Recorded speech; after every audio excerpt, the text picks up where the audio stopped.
The channel sees intensity level 1, not only does the first 3 channels give me my RGB, but my 4th channel, will, whatever it's controlling, will now be on at full intensity. And if I go to intensity level 2, and I give, let's make that 200, and update, and 3, let's make that 150, and update, and 4, make that 100, and update, and let's make channel 5 50, and update. Let's click OK, and done. Now if I bring up the channel tester and let's turn on all channels. Now if I move down here, if I move to intensity level 1, you'll now see that here it just, that's 2, let's move back to 1. You'll see that now the lazy channel intensity is now shown to the right of the RGB grouping display color. And if I move to 2, there's the 200. And 3, there's my 150. And as you can see, it's also being updated here, so it's showing me my color and my intensity level for the channel 4, and also there's my RGB mix and at channels 1, 2 and 3, and my lazy intensity level of the channel 4 at 150. And let's move to 4 and 5. There's my 50. So that's how that all works. Now remembering this only caters for this output will only cater for up to 64 channels. So if you try to use more channels than that, I haven't worked with more than 64 channels on the board, but it's definitely not going to output here. So, but this at least allows you to at least see what's going on. Now with that done, now here's the little setback. I'm about to play this sequence for you, but what I've discovered is I run you can have the intensity levels from 1% to 10%, but that for me, I can't see what I'm controlling properly because it's not in accurate steps. So I leave it as so, and the problem here is, as you can see, is I'm actually, if you look at the cell intensity, when I hover over this cell, it's showing me that I've got this set to intensity level 1, because what I've done is I've created a ramp that goes from here to 255, but I can't visually see it. There's nothing. It looks like nothing's actually on in those channels, and if I change it to the gradient, it's even worse. I can hardly tell where my color start and stop and work inside the editor. Now unfortunately that's something that I can't work around. So I do run it in bar ramps, and the thing is, if I hover over the cell, I can see an intensity in its intensity display here.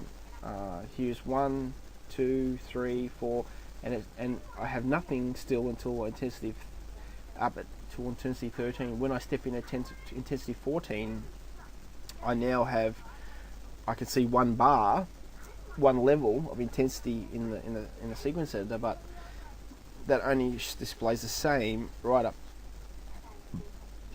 to 26, and so on and so forth. So that's the little limitation. I don't see it as a problem. I'll work around that, but for some people, for newbies that are only learning the Vixen or the Vixen sequence editor, it may be best to not go with such extreme gradients and stuff like that, and work with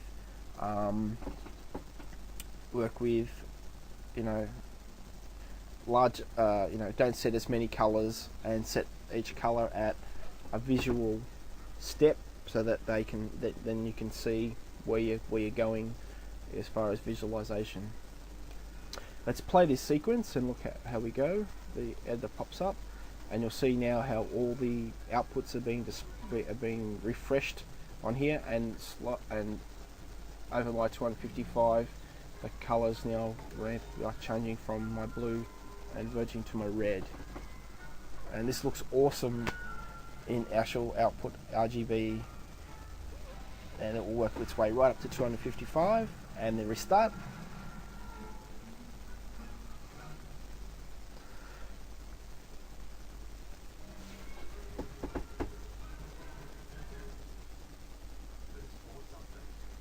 And that's basically how that works.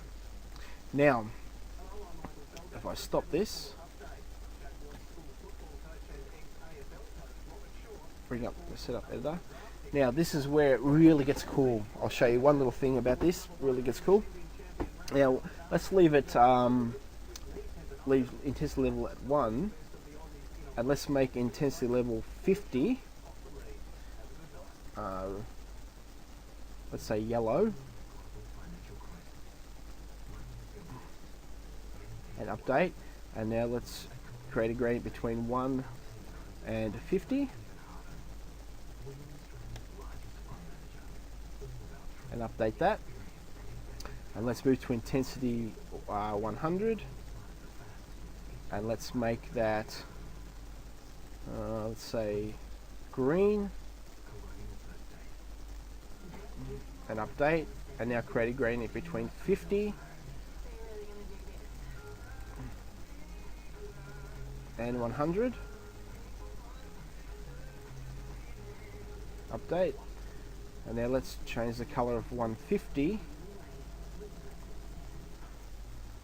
to, let's say, orange, and update, and create a gradient between 100 and 150, update. Now let's change 200.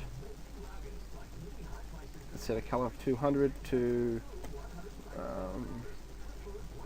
red. No, let's not. Let's go something a little bit different. Yeah. Let's go pink. Update that and create a gradient between 150 and 200. Update that. And now let's move to 255. Let's leave it red and create a gradient between 200 and 255, and update that. Now if I close, okay, done. And now if I open up the channel tester, you'll see that it creates a really cool mix between all those colors that I've set. My blue to my green, that's my yellow, from my yellow through to green, green to orange, to pink, and through to red. If I play that, see, moving through to green, or yellow, sorry, into my green, into my orange, through to my pink, and on into my red. And let me tell you, in the from an RGB LED or a flood, that it looks really, really cool. So with that, that's the end of a little bit about how it works and how to get going, and the disadvantages and advantages and stuff like that. And I'm sure there's some configurations that people have got there that are really weird, and they're going to create hiccups, and these are things I need to know so I can make the changes as we progress before Christmas. And I hope this becomes a really valuable tool for everybody, and hopefully we can move on from here and come up with bigger and better things. So make sure you post questions in the forum for me. Send me a private message. I'll try to answer anything that people have any questions about, and let's take it from there. But until then, thanks very much.